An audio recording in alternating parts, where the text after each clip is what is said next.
Jadu I don't know মানে কিনো মই নাজানো তই নাজানো নে বাৰু ৰমে তই কচোন আই ডোন্ট নো মানে কি মই নাজানো সঁচাকে তহঁতি এটাও নাজানো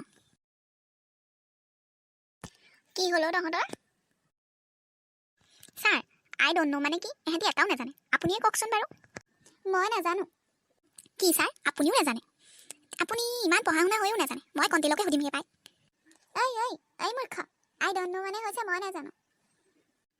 সেইটোহে কথা তহঁতি ভালদৰে উঠনিৰ পৰা কোৱা নাছিলি কিয় তইনো ক'ত সুবিধা দিলি ক'বলৈ টিংকু এয়া কি এয়া মাটি হয় ছাৰ এয়া মাটি নহয় তোৰ মা হয় তোৰ মান হয় তোৰ সন্মান হয় যদু এতিয়া তই কচোন এয়া কি হয় ছাৰ এয়া টিংকুৰ মা হয় টিংকুৰ মান হয় টিংকুৰ সন্মান হয় কিন্তু মোৰ মাহী হয় মই এতিয়া তহঁতক বাক্য ৰচনা কৰিবলৈ দিম তহঁতি কৰি যাবি অ'কে ছাৰ যদু তই কচোন নয়নমণি বাক্য ৰচনা কৰ এখন গাঁৱত নয়ন আৰু মণি নামৰ ল'ৰা এটা আৰু ছোৱালী এজনী আছিলে সিহঁতকে নয়নমণি বুলি কোৱা হয় এইটো আকৌ তই কেনেকুৱা বাক্য ৰচনা কৰিলি অ'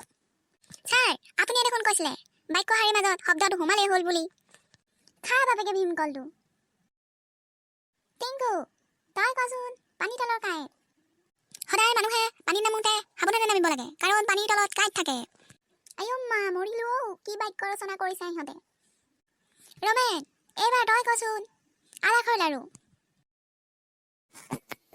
কণ্টিলৈ নাৰিকলৰ লাৰুটো খাওঁতে যাতে ভাঙি নপৰে সেইবাবে আলাসত